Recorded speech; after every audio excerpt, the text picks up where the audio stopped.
Hi, everyone. I'm Rena Ninan. Thank you for joining us. After a week of making headlines on the international front, President Trump may be having some trouble closer to home. Department of Homeland Security Secretary Kirstjen Nielsen appears to be on shaky ground. That's according to a New York Times report. Nielsen told colleagues that she was close to resigning Wednesday after being berated by the president in front of the entire cabinet. During the meeting, Mr. Trump accused Nielsen of failing to adequately secure the border.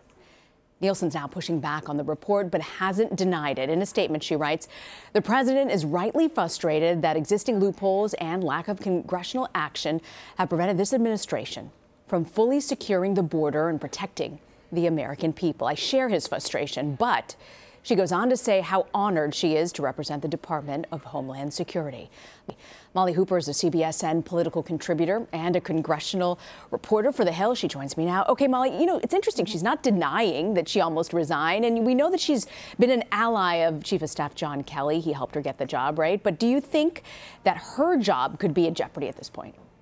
Well, it sort of seems like in this administration, everybody's job is in jeopardy. And if you look at the number of reports about how many members of this cabinet have threatened to resign or, offered their resignation, this is almost, it seems, sort of like par for the course. But one thing in particular to note is that earlier this week, Jeff Sessions was down on the border, on the southern border, and he brought with him a slew of judges, immigration judges, prosecutors and whatnot, and basically took a lot of heat from Democrats because he told the press that, we are going to be prosecuting vigorously people who try to cross our border illegally. And so really this issue of border crossing is going into the realm of the DOJ now, and they're going to start cracking down, which is why, Trump, which is one reason why the president could be frustrated by the situation, because if you look at last year about this time compared to now, there weren't as many border crossers, and now it seems like there's a flood. We had these reports of the caravan, and all of those stories tend to build on each other and create a pressure cooker for the president, and the president tends to lash out. What's interesting, though, is that Kirstjen Nielsen basically said, I'm not going to take it.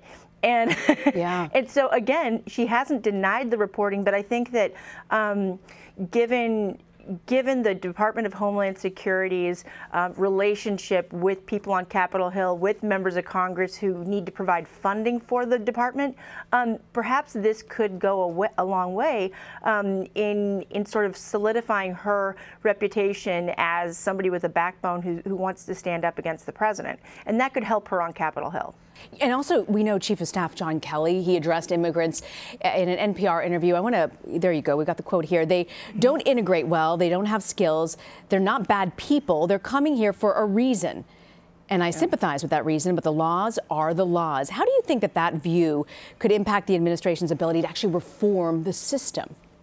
Well, see, that's the big question, and that's one of the reasons why it has taken Congress forever to move immigration reform. The last big effort having been since 1986, and that was a telling quote from John Kelly, who was the Department of Homeland Security chief before Kirstjen Nielsen, and he's been one of the reasons why it was very difficult for Congress to come up with an immigration reform. For the DACA kids, the so-called kids who came out who were brought here through no fault of their own by their parents, why it wasn't able to happen this year. John Kelly was one of the reasons who was tough immigration, hardline reform kind of guy, and basically saying that we have to find a way to do this without increasing the ability for others to pour across the borders before the law takes effect. And so, I think that it just goes to show Congress and the administration are dealing with a very tough issue that they haven't been able to fix. And again, this is one of those reasons why Republicans in moderate districts, in Latino-heavy districts, want to move some kind of immigration reform before the midterm elections in November, because it's a big deal, especially for those kids, those so-called DACA kids who came here, again, through no fault of their own. Their parents brought them across the border, and they've grown up in this country. And we're clearly seeing the impact of midterms taking place with issues on Capitol Hill and what gets pushed forward. But you called John Kelly a tough reform kind of guy. In this interview that he did with NPR, Kelly addressed his relationship with the president, and he said that they're close, but he'd wish that he'd actually been there from day one. Do you think that would have helped with the chaos in the first few months of the Trump administration, as he suggests? Well, it could have, because, it's interesting. We hear these stories about the president and John Kelly, they're at loggerheads, they're going head to head on certain issues, but John Kelly is still there, whereas Reince Priebus is not. And the one thing about John Kelly and the president's relationship, even Kelly said, I spend 8 hours a day with this guy. It's kind of like they're an old married couple. In fact, that story a few weeks ago, or maybe it feels like a few weeks ago, but I think maybe it was last week, where there were reports that John Kelly called the president an idiot or something like that. The way that story was told, it basically sounded like a wife telling her husband, oh, he can do the stupidest things sometimes, and the president kind of rolled right over it, whereas he never really got over the Rex Tillerson comment about being a moron. And so, John Kelly, there may be some truth to that. I think that people, if you talk to people on Capitol Hill, I don't know if they would have wanted it to move any differently than it did, because remember, when President Trump came into office, he is. I mean, he's a political neophyte. He has not been in politics, and that's part of the draw to him from voters. Voters like that about him. However, the thinking up on Capitol Hill at the time, especially among people like Speaker Ryan, was they wanted somebody who did know Washington politics, like a Reince Priebus, to move into place, somebody who could sort of maneuver on Capitol Hill. And they kind of forgot about managing the White House with a president at the top who basically ran a company that was very close-knit and involved a lot of his family members. And that's a different dynamic than anything that happens in the White House thus far. So I think that probably looking back on it, perhaps, yes, maybe it would have been nice if John Kelly was there to really work on that discipline. On the other hand, though, they did need somebody to reach out to Capitol Hill, because now the president does have better relations with members of Congress than he did going into that office. I mean, keep in mind, remember, he ran on one of his platform planks, it seemed like, was running against current members of Congress who were part of the swamp. But now he's buddies with them. And so, I think that when the history books are written on this president, we'll see how it all comes together. Molly, I want to switch gears for a second. I want to ask you, speaking of the White House's backlash after an alleged comment by a staffer, Kelly Sadler, about Senator John McCain. McCain opposes the confirmation of Gina Haspel to be CIA director, to which Sadler reportedly said it doesn't matter because, quote, he's dying anyway.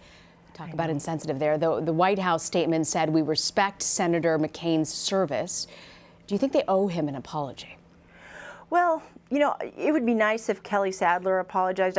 From what I understand in our reporting, she did call Meghan McCain to one would think, apologize for making that comment. However, this is one of those really tough situations. You have hard feelings on all sides. I mean, McCain has not been a fan of Donald Trump. He never really has. And he said not so nice things about the president in the past. And President Trump doesn't get over that very quickly. And Gina Haspel, this is a key nomination for the White House. And, not to excuse the behavior, but, there's a lot of frustration with, Senator McCain in the White House. And probably the best thing to do would be to stand up and say, hey, listen, I'm sorry, it's my fault. I think Stephanie Ruhle may have said something like this, just own it, just say sorry. We all make mistakes, we all say things in the heat of the moment. But, it's so upsetting, because here's Senator McCain, as he's given so many years of his life in public service, whether you agree with him on his positions on the issues or not, how he comported himself when he was a POW. I mean, what a history. Yeah. And it's tough when you're dealing with an illness like this, because on the one hand, Senator McCain's coming out with this tell-all book, but it's hard to sort of respond to it because he is in this position. And so it's just a very sad situation, and really, people just need to be a little bit more mindful of it.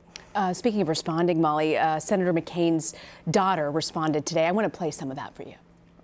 don't feel bad for me or my family. We're really strong. There's so much more love and prayer and amazing energy being generated towards us than anything negative at all. And I feel so blessed. My dad's actually doing really well right now, and I believe in the power of prayer. The thing that surprises me most is, I was talking about this with you, Joy, that I don't understand what kind of environment you're working in when that would be acceptable, and then you can come to work the next day and still have a job. And she's not the only one, Molly, who's responding. Former Vice President Joe Biden has issued a statement saying, in part, people have wondered when decency would hit rock bottom with this administration. It happened yesterday. I mean, we've seen this from the administration. What do you make of this? Well, I think what will be interesting is to see how Capitol Hill reacts. And again, you know, I cover Capitol Hill, and so, I mean, on the one hand, you know, absolutely decency has sort of hit rock bottom. But again, we'll need to see what the pressure looks like when more members of Congress weigh in and current senators weigh in.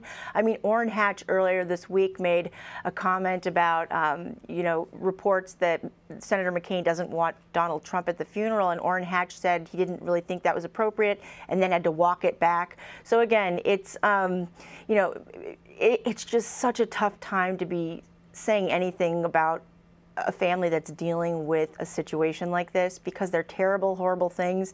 And again, it's so nice to hear Meghan McCain say her dad's doing well, because even though, you know, when you're dealing with cancer, you never really know how it's going to go. And I got to tell you, one thing, you know, having dealt with a recent family issue like that, you have to have if you have a positive attitude and you have a fighter mentality, you know, a lot of good things can come from that. And so who knows? I mean, McCain is made of strong stuff. And these kind of comments seem to kind of, you know, get him going and fire him up. So let's hope he gets better and really plows through this and can manage it the best way possible. And I hope people can just keep those comments perhaps to themselves. Yeah, well said about his spirit and his fighting determination. I tell you, if somebody would have tortured me, I'm not sure I would have hung in there the way he did. So it's pretty remarkable. And he hung in there. More ways than one. Molly Hooper, so grateful you could wrap politics for us today. Thanks for joining us, Molly. Absolutely. Thank you.